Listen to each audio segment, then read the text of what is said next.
Olá, seja bem-vindo a JC Cursos e Treinamentos. Meu nome é Júlio Almeida, eu sou graduado em Administração com pós-graduação em Gestão pela Qualidade. Já são mais de 20 anos atuando no sistema de gestão.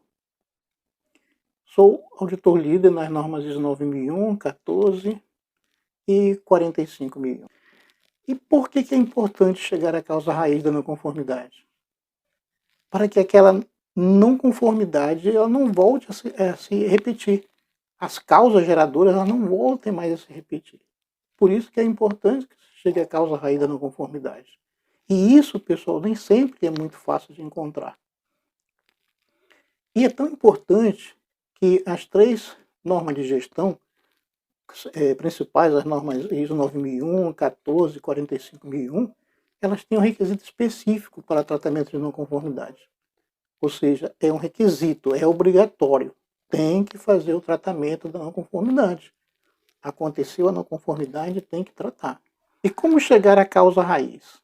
Como chegar à causa raiz da não conformidade? Aí, através de ações corretivas. Então, vai se fazer o tratamento, primeiro vai se buscar fazer a fase inicial, que é a correção, e depois vem a ação corretiva. Na ação corretiva, através da análise, é que você vai chegar à causa raiz, quando bem analisado, tá bom? Então, é importante primeiro conhecer o processo que vai se analisar. E aí destaco a importância de que, ao participar de um grupo que vai estar fazendo análise, profissionais que estejam envolvidos naquele processo, profissionais que conheçam aquela máquina, que conheçam aquele equipamento, que conheçam instalações.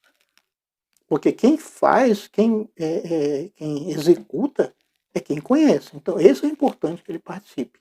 É sempre muito importante que ele participe. Okay? E o que é uma não conformidade? O que é uma não conformidade?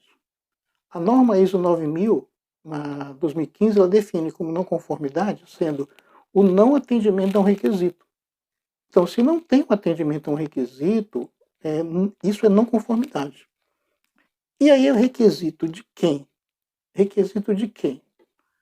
Requisito pode ser do cliente, pode ser um requisito da organização, pode ser um requisito de uma norma ou pode ser um requisito de uma legislação. Requisito do cliente. O cliente determinou um determinado no seu pedido que ele quer que o produto seja entregue aí com 15 dias, com 30 dias. Esse é o requisito que o cliente está solicitando para a entrega do produto ou do serviço. Não atendeu o cliente é uma não conformidade. O outro, da organização.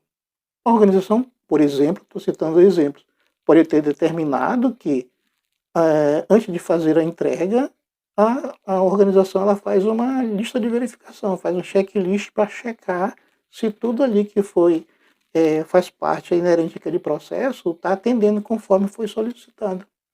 O prazo, né, a especificação, faz o seu cheque. Então, essa é uma determinação da organização. Isso pode estar num procedimento, pode estar numa instrução, de saída de produto, né, ou do serviço, depende. Então, essa é uma determinação da organização. Não atendeu a, a essa especificação ou esse requisito da própria organização é uma não conformidade. A outra, de uma norma, por exemplo, a 9001, a norma de qualidade. Não atender um requisito da norma é uma não conformidade.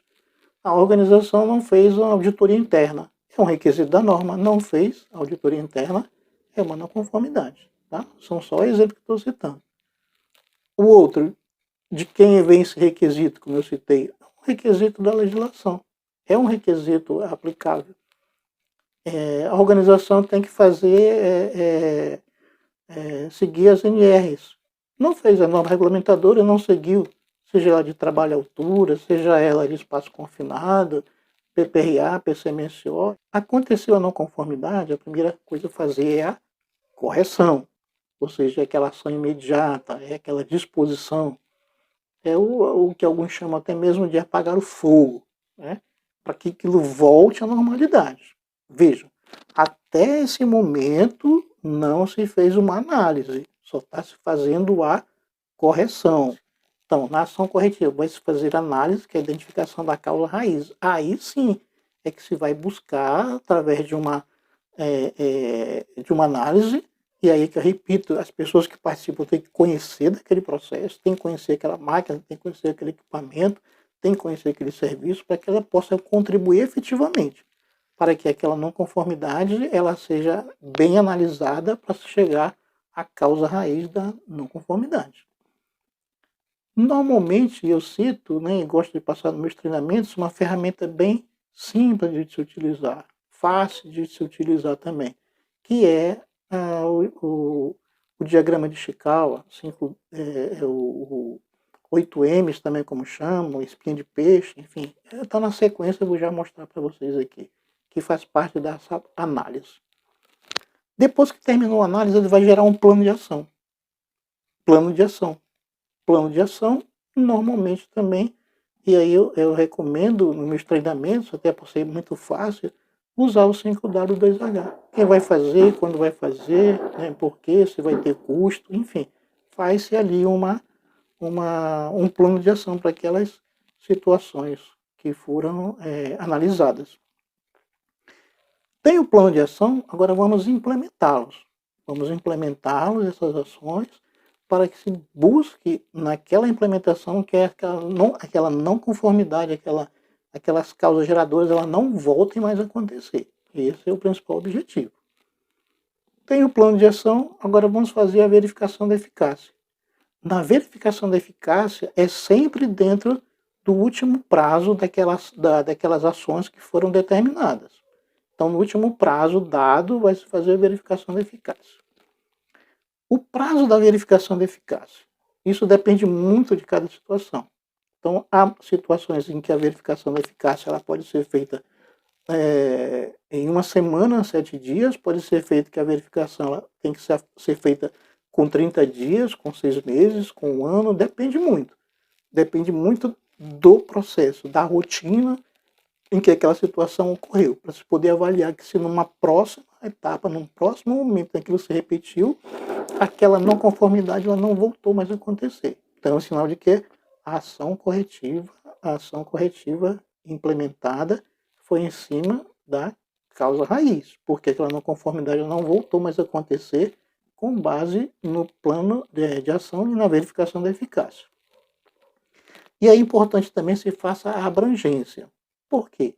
Se uma não conformidade ela aconteceu no processo A, vamos fazer uma abrangência, ver se ela pode acontecer no processo B, no processo C, no processo D, e assim sucessivamente. Se ela aconteceu na produção, será que ela pode acontecer lá no estoque? Será que ela pode acontecer lá na almoxarifada? Se ela aconteceu numa unidade A, se ela pode acontecer numa unidade B da organização, e assim sucessivamente. Essa é a ação de abrangência, fazendo sempre de uma forma em que aquela não conformidade ela não volte mais a acontecer. Tá? E aqui eu tenho, já mostrando para vocês, a ferramenta muito simples de utilizar. Diagrama de Chikawa, 8Ms, espinha de peixe, causa e efeito. Causa e efeito porque à esquerda aí nós temos todas as causas, né, que está em vermelho, e em verde aí o efeito, é a consequência. Então são 8 M's. Verificando cada M desse aí, o primeiro lá, máquinas relacionadas, ou seja, são causas relacionadas às máquinas, às instalações, aos equipamentos. Se alguma dessas situações aí, elas contribuíram para aquela ocorrência. Também se não tem, o grupo analisou e não identificou que não tem máquina, instalação, equipamento envolvido, então não considera. Tá? Por isso que a ferramenta é importante, porque faz com que os participantes tenham uma visão a mais ampla possível daquela situação, não descartando, né, sem que se considere ou que se tenha feito uma análise. Além de máquina, instalação e equipamento, tem também o relacionado a pessoas. Aqui eu até deixei em destaque aí com esse círculo em azul, porque acontece muito, e aí eu vi muito isso de na hora de colocar a análise da causa, a causa sempre ia em cima de uma falha operacional, tendo como correção, como ação de correção, fazer treinamento. E aí é um perigo, porque se tornava algo repetitivo. por não ter sido feita uma análise mais aprofundada, ou seja, não chegou à causa raiz, aquela anomalia ela voltava a acontecer, aquela normalidade, aquela não conformidade, ela voltava a acontecer. Então vi muito isso de voltar a acontecer, porque se costumava muito, e eu acho que até hoje ainda se coloca muito como falha operacional, o erro humano ali, e está sempre colocando um treinamento que como se fosse resolver, e não resolveu. Às vezes por pressa de querer resolver aquela não conformidade, de querer se livrar, e isso é ruim, porque quando não faz uma análise bem feita, ela pode voltar a acontecer novamente. Causas relacionadas ao meio ambiente, ao ambiente onde aconteceu aquela situação. E aí está relacionado o que? A ordem, arrumação e limpeza, está relacionado aí à iluminação, a ruído. Se essas situações elas contribuíram para aquela normalidade, para aquela anomalia, para aquela não conformidade, ela tem que ser considerada. Tá? Causa relacionado às medidas, ou seja, às métricas, se aqueles indicadores que servem para medir se aquele processo está sendo atendido ou não, ele pode não estar sendo feito de forma correta. Se não está sendo feito de forma correta, provavelmente pode ter contribuído para aquela ocorrência. Provavelmente, eu vou estar sempre falando assim, né? Provavelmente, porque senão também quem está analisando descarta essa situação, esse M aí de medida. Né? Um outro M são causas relacionadas aos métodos, e aí são normas, são procedimentos a ser seguidos. Se não seguiu o procedimento e levou aquela não conformidade, aí considera sim como sendo o M a ser considerado.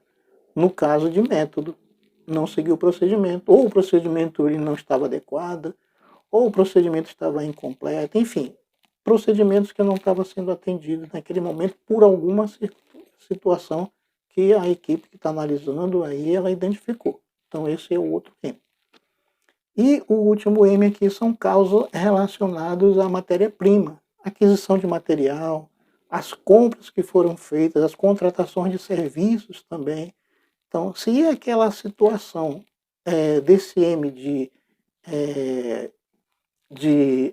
matéria-prima, né, ou aquisição, ou compra de material ou serviço, ela contribuiu, então tem que ser considerado sim, para identificar se aquele M ali ele é importante, ele contribuiu para aquela não conformidade. Tá? Vou dar só um exemplo para contribuir e não tornar o vídeo tão longo também. Vamos imaginar que a não conformidade foi identificada no processo de expedição um produto sem um manual de instruções. Então está saindo ali na linha de produção, chegou lá na expedição, se verificou que o manual do produto não se encontrava ali na embalagem. Quais são as ações que vão estar inseridas aí para se ali aquela saída do produto, eles colocam o manual naquele produto ou nos produtos que não tinha o manual. E aí se vai fazer separa o lote, aí para verificar faz-se um cheque naquele lote, para verificar se naquele lote tem mais produtos e que não tem o manual. Vejam, mais uma vez eu repito, até então são ações de correção, de disposição, são as ações imediatas. Terminou essa fase, agora a gente vai fazer sim a análise, que é a parte da ação corretiva. Nessa ação corretiva que vem aquela análise, usando, no exemplo que eu citei, o diagrama de Chikawa, né, o espinho de peixe. E aí vamos fazer todas aquelas etapas. Análise, gerar o plano de ação, implementação das ações, fazer a verificação da eficácia e a abrangência. Dentro desse exemplo, vamos colocar como a causa raiz, só com o exemplo, tá bom? Não foi feita nenhuma análise, só com o exemplo aqui agora, falha no processo de embalagem. Ok, pessoal? Então esse é o vídeo, né, que trata da não conformidade, como chegar à causa raiz da não conformidade. A JC Curso de Treinamento tem um curso específico de tratamento de não conformidade. E também você tem aí na nossa página o contato. Havendo interesse, pode fazer contato com a gente. Pode escrever também aqui, se tiver alguma dúvida, que aí eu respondo também. Então, muito obrigado. Até o nosso próximo vídeo. Até lá.